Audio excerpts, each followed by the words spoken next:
All right, friends, you asked for it. I am going to show you just one of the many uses for canned potatoes. I'm just showing you real quick what my ingredients are. We have 2 cans of potatoes. We have salt, pepper, an egg, and flour. What we are making today is going to be chicken gnocchi soup, and I don't know if I'm pronouncing that right. That's just how I've always said it. So we're going to make our gnocchi for this soup. You can also use mashed potatoes instead of sliced potatoes. And if you have fresh potatoes, you can use those too. First things first, you're going to open your cans and drain the potatoes. And then what we're going to do is dump them in this bowl and then rinse them off. You can skip this step. I just think they have a better flavor when they've been rinsed. All right, now that they've been rinsed, you're going to cover the potatoes about halfway, if you can see the water in there. And you're going to pop them in the microwave for about a minute and a half. And just a reminder, you can definitely freeze these or refrigerate them, and they last for forever. Probably about a week in the refrigerator, but like 3 to 4 months in the freezer.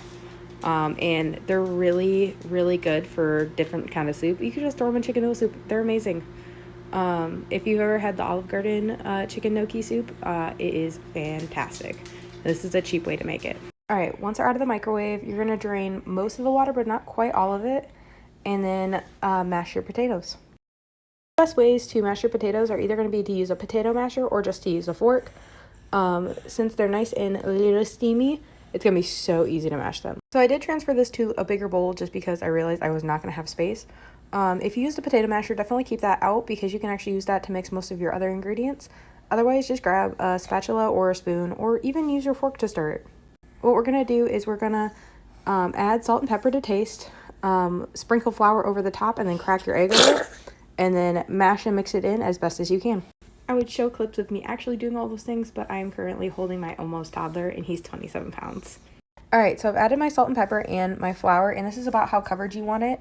You don't want to fully dry out the potatoes. I still have some left in case it's too wet. You always want to keep a little bit on hand. Bless you.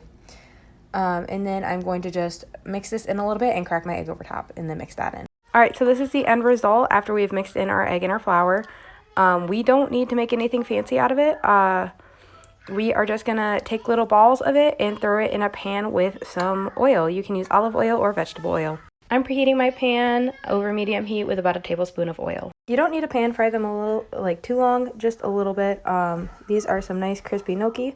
Let them cool and they are ready to either freeze or just throw in your soup. I'm definitely reusing the pot to make my soup tonight, but I hope this was helpful. Overall, it shouldn't take you more than 15 minutes unless you have a kid like me, because I definitely took lots of breaks.